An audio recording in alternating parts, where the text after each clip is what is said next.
Bonjour, nous sommes très contents de vous savoir nombreux devant vos petits écrans, peut-être devant vos smartphones, puisque nos émissions passent aussi à l'Internet.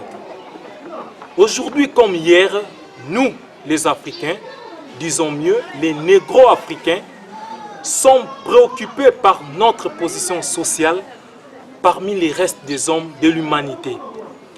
L'homme noir n'est pas respecté partout, il est méprisé par toutes les races du monde. Il est soumis à l'esclavage par les autres hommes et certaines religions comme le christianisme et l'islam soutiennent que les noirs sont prédestinés à l'esclavage à travers leur ancêtre commun nommé Cham. Cham était le maudit parmi les trois fils de Noé.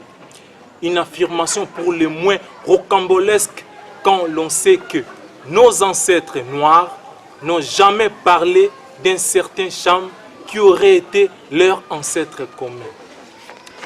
Alors, la question sur la misère, les souffrances, l'incréativité de l'homme noir continue de déranger toute la jeunesse africaine. Pourquoi l'homme noir se place-t-il sur le paillasson du reste de l'humanité?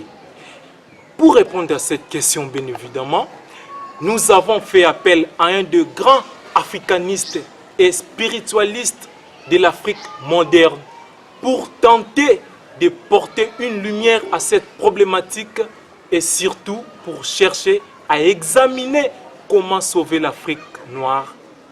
Il est là, vous le voyez, il s'appelle Ngunza Lobola, que je salue. Bonjour Ngunza. Bonjour Monsieur Kinoka, bonjour à toute la jeunesse africaine qui me suit en ces moments. Bonjour à tous les téléspectateurs, bonjour à tous les internautes. Comment vous allez Ngunza? Bon, ça va avec la bénédiction des ancêtres. Je pense que tout va bien. Alors Ngunza, première question. Ngunza Lobola, dites-nous un peu, qui êtes-vous exactement? Je suis Monsieur Lobola Luilondo, Ngunza Lobola Luilondo.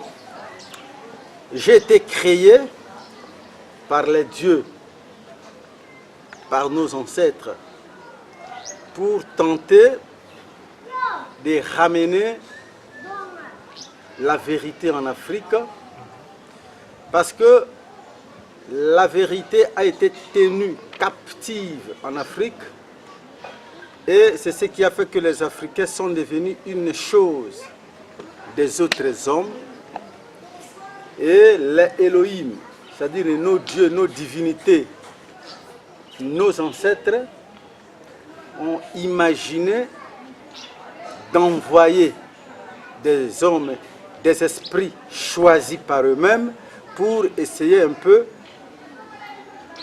d'aider l'Afrique noire à se remettre sur le rail du mouvement de l'histoire. Et voilà pourquoi j'ai été créé par ces Elohim et par ces dieux, par ces ancêtres, pour venir naître en Afrique, pour aider ceux qui sont venus avant moi. Fumu Kimbangu, Yakimpa Vita, Mayeli Mampaha, Agotime, Bagné Onuhio, Marcus Garvey, Malcolm X et tant d'autres politiciens qui ont été envoyés par les Elohim pour essayer un peu de faire quelque chose pour sauver l'Afrique noire. Voilà pourquoi j'ai été créé, voilà pourquoi je suis présent ici en Afrique en ces jours. Merci beaucoup Ngunza. Ngunza, après avoir étudié un peu l'histoire de l'humanité à l'école et puis à l'université, il paraît que les Noirs auraient été les premiers civilisateurs des hommes et leur pays, Égypte, aurait été la première grande puissance des nations. C'est vrai? Je dis bien aurait parce que personnellement je n'y crois pas. Bon?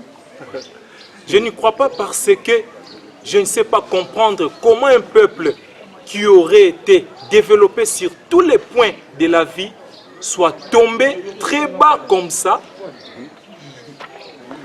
au point d'être considéré comme un sous-homme et un animal élevé.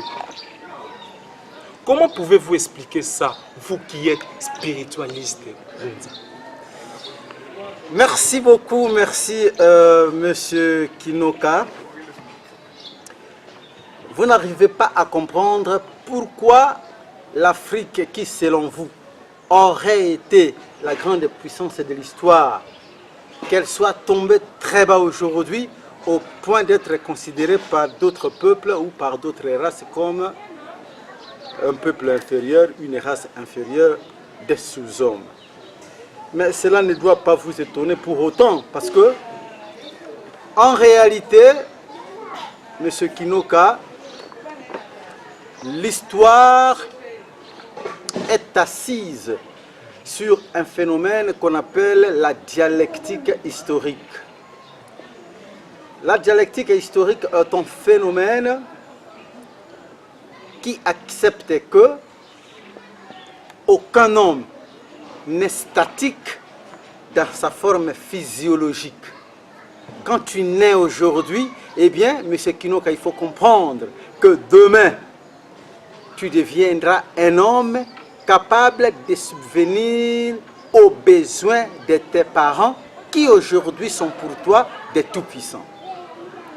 Donc, quand tu nais aujourd'hui, tes parents sont des tout-puissants, ils essayent un peu de t'aider pour que tu grandisses demain. Alors, quelques années après, les mêmes parents qui étaient pour toi des dieux deviendront tes enfants parce qu'ils vont vieillir et par voie de logique, c'est toi, la petite puissance d'hier, qui deviendra leur tout-puissant et tu vas devoir les aider. Tu deviendras un parent pour eux. Eh bien, cette logique n'est pas seulement vraie pour les hommes. Si vous pouvez un peu éteindre votre téléphone, mon ami. Éteignez un peu votre téléphone parce que ça nous atteint ici.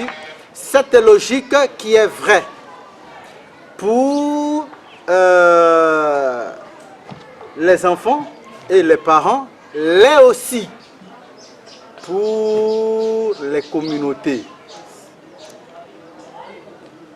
Je veux dire, il n'y a aucune communauté humaine qui puisse garder le leadership du monde pour de bon ou indéfiniment. Donc, si aujourd'hui les parents t'ont aidé, demain, ils vont devenir des enfants pour toi. Ce qui est vrai pour les individus, l'est aussi pour les nations, l'est aussi pour les communautés.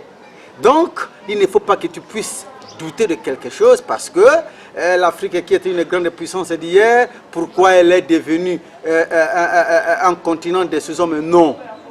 L'Afrique a géré l'humanité et elle avait atteint son apogée et elle devait, après l'apogée, c'était le déclin, elle devait aussi décliner. Et les petites puissances qui étaient nos choses hier, tous ces Européens, tous ces enfants d'Israël, mais ils étaient notre chose dans le passé. Alors parce que Dieu est juste, il s'est fait qu'à un moment donné, ceux-là même que nous avions gérés hier deviennent à leur tour des grandes puissances d'aujourd'hui et arrivent à nous venger. Voilà pourquoi les mêmes enfants d'Israël qui étaient nos objets hier en Égypte antique, les mêmes enfants d'Israël qui adoraient nos divinités, au terme d'un moment donné, parce qu'il fallait absolument que la dialectique historique fasse son jeu naturel, eh bien, les mêmes enfants d'Israël que nous avions assujettis hier sont devenus aujourd'hui nos maîtres, ils sont devenus aujourd'hui la grande puissance, ils sont devenus aujourd'hui des gens à qui, plutôt des gens qui doivent même nous apprendre la théologie ou la théocratie, et pourtant hier, eux-mêmes le savent, ils étaient des sous-hommes qui ont adoré nos dieux, nos divinités, Et ce n'est qu'une vengeance historique, les enfants d'Israël, comme eux-mêmes le disent dans leur livre, dans Isaïe chapitre 61, la vengeance de Yahweh. Donc si Yahweh prend la vengeance aujourd'hui, c'est qu'hier il était vaincu. Ne peut se venger que celui qui a été vaincu. Donc les enfants de Yahweh se vengent contre nous parce que hier ils étaient vaincus. Mais cela ne signifie pas que l'Afrique ou l'Égypte ne pouvaient pas être une grande puissance parce qu'aujourd'hui nous sommes nulle part. Non, c'est de la dialectique historique. Voilà comment je puis vous expliquer ces phénomènes. Merci Ngunza pour votre réponse. Mais excusez-moi Ngunza de porter mes lunettes chrétiennes pour vous poser cette question. Allez-y. Quand vous lisez la Bible, dans Romains chapitre 9, au verset 21, il est clairement écrit ce qui suit. Voulais-je dire, je cite, « Les potiers n'est-il pas maître de l'argile pour faire avec la même masse une vase d'honneur et une vase d'usage vil ?» Fin de citation. Alors, voici ma question, Ngunza. Ceci signifie que le bon Dieu est libre de se fabriquer des hommes et des sous-hommes. Alors, ne vois-tu pas que l'homme blanc, même si nous pouvons les ressembler comme un homme, semble être une race supérieure par rapport à nous, Ngunza? Regardez un peu leur créativité par rapport à nous. Que dites-vous, Ngunza? Merci beaucoup mon ami. Il est très difficile de te répondre en une minute, de te donner une réponse claire et nette parce que déjà vous-même vous êtes victime de cette supercherie de l'homme blanc en lisant la Bible. Mon jeune ami, croyez-moi, la Bible c'est le poison blanc. C'est le poison qui vous tue et il n'y a rien de bon. C'est le livre de l'impérialisme. Tout a été échafaudé dans ces faux documents pour vous amener à croire que la Bible était la parole de Dieu. Et quand ces faux versets de Romains vous disent que non, Dieu est libre de créer des hommes et des sous-hommes parce qu'il est libre de créer des vases, une vase à utile honorifique et l'autre à utile vil, eh bien, si cela doit être ainsi, il faut comprendre que l'homme noir n'aura aucune raison de riposter contre son créateur. Parce que quand le bon Dieu avait créé le lézard différemment du crocodile, eh bien, le lézard n'a aucun droit d'avoir des remords parce qu'il a été créé petit, parce qu'il a été créé mauvais navigateur, mauvais nageur, voulais-je dire, parce qu'il a été créé avec des capacités qui ne sont pas semblables aux capacités du crocodile. Non, le lézard est toujours fier d'être lézard. Par contre, nous les Noirs, les soi-disant hommes inférieurs, nous avons développé un ressentiment. Nous avons développé une inquiétude qui fait que nous nous posions chaque jour la question de savoir, mais pourquoi nous sommes ainsi? Pourquoi souffrons-nous? Pourquoi ceci? Pourquoi cela? Alors que le lézard de son côté ne s'est jamais posé de telles questions face au crocodile. Vous voyez? Ceci signifie que nous ne sommes pas du tout une race inférieure parce que si nous l'étions, nous n'allions pas nous poser toutes ces questions. Qu'est-ce que la vérité? La vérité se trouve dans la question que vous aviez posée avant et à laquelle j'avais déjà donné des réponses, la dialectique historique. Voilà. Donc, il y a toujours un temps pour chaque chose. Il y a un temps pour dominer et il y a un temps pour être dominé.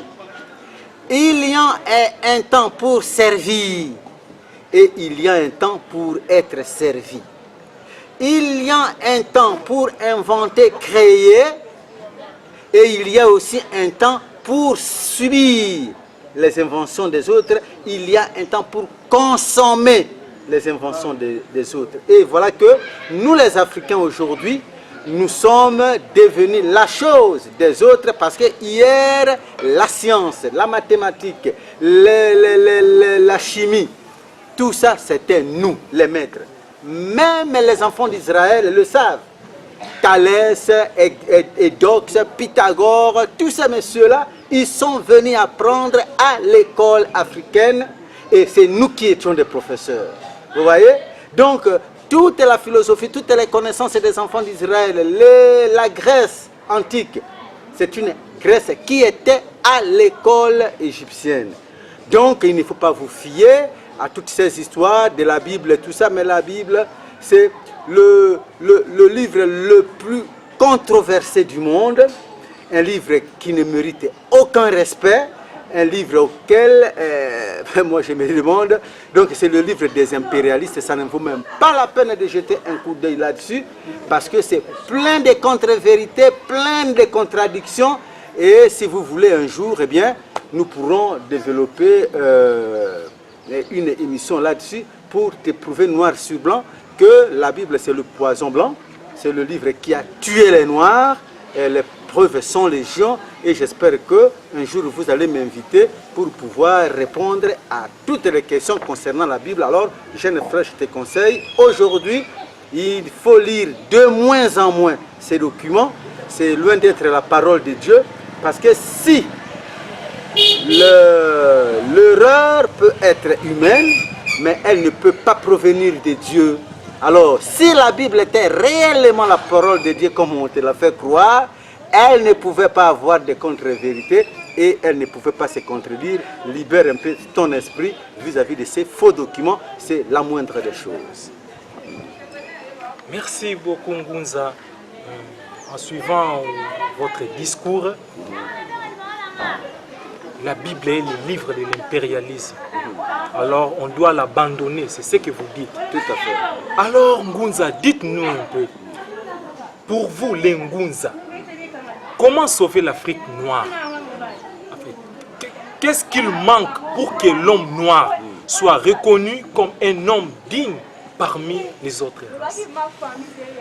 Une très bonne question, absolument, et je suis très content que déjà à votre âge, vous puissiez vous préoccuper de votre émission, de votre Afrique dans votre émission.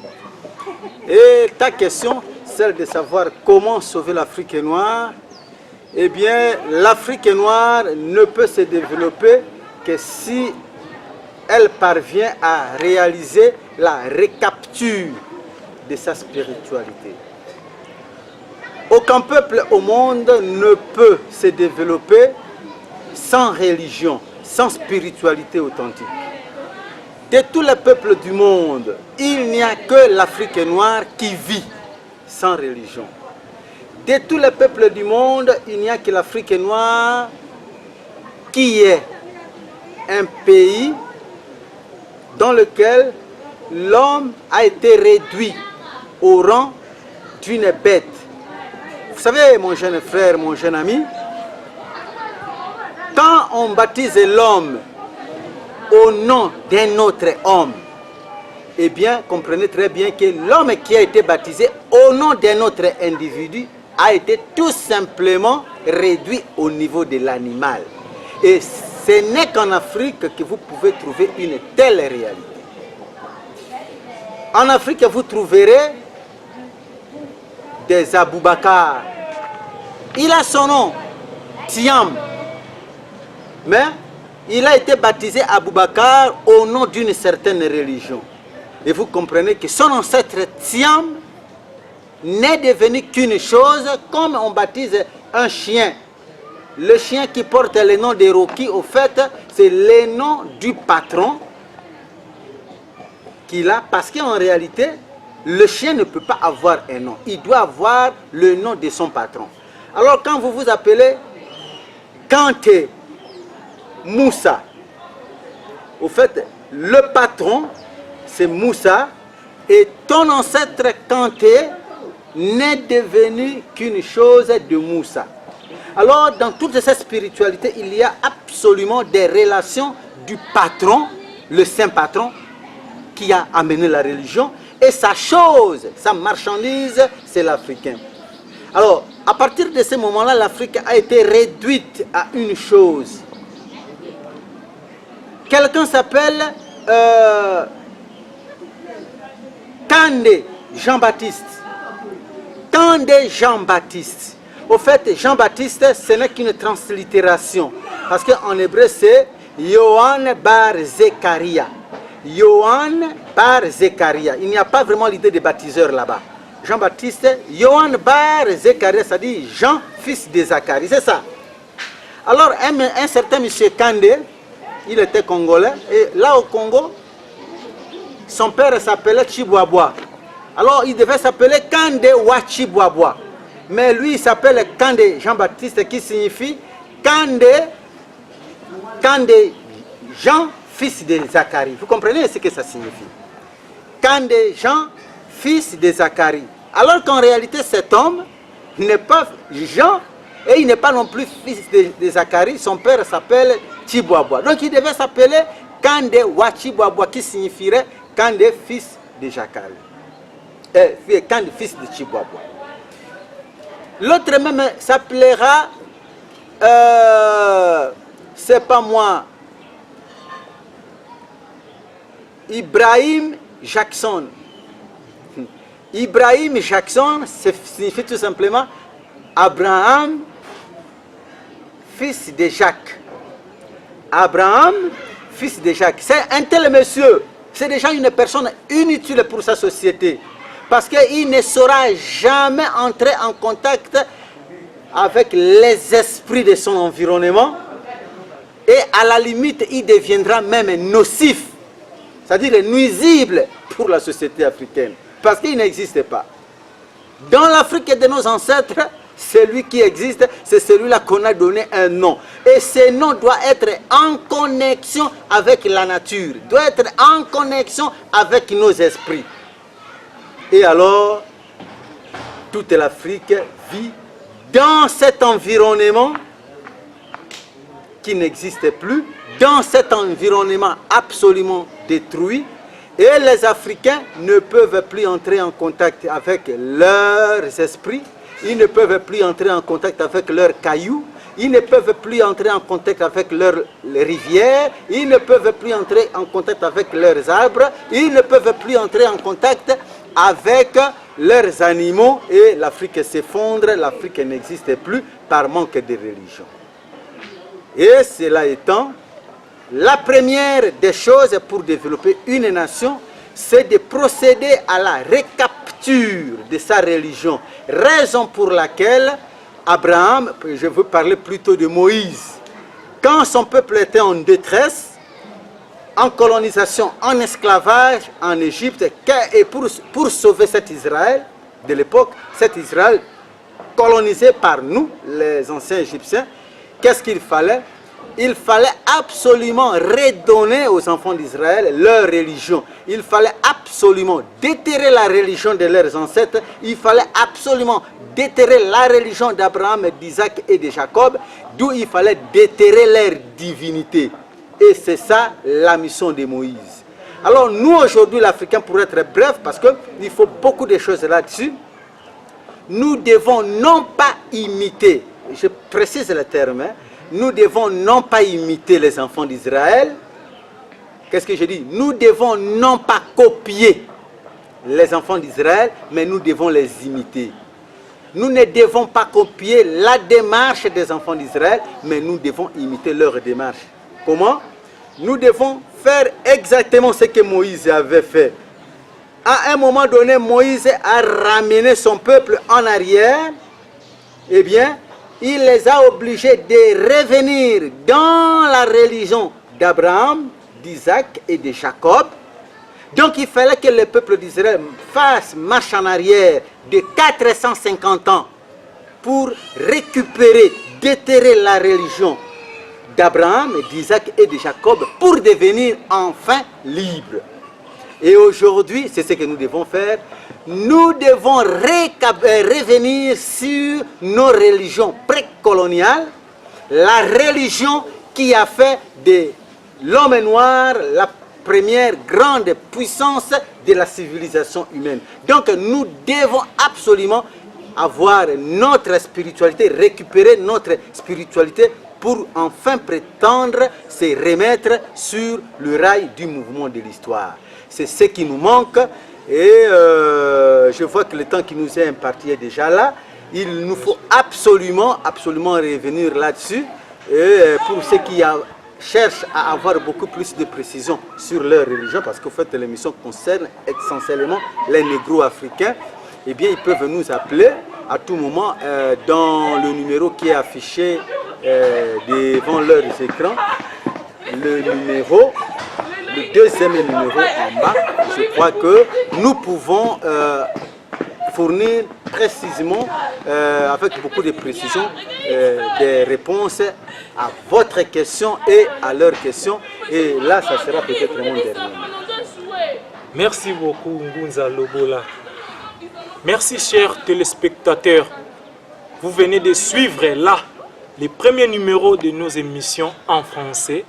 Et notre spiritualiste a promis de revenir à notre micro pour plusieurs numéros qu'il promet à la jeunesse africaine. Vous aurez droit à un numéro chaque jour et pour les profondeurs de la spiritualité africaine, appelez au deuxième numéro comme il l'a dit et vous aurez Ngunza lui-même. D'ici là, portez-vous bien, à la prochaine.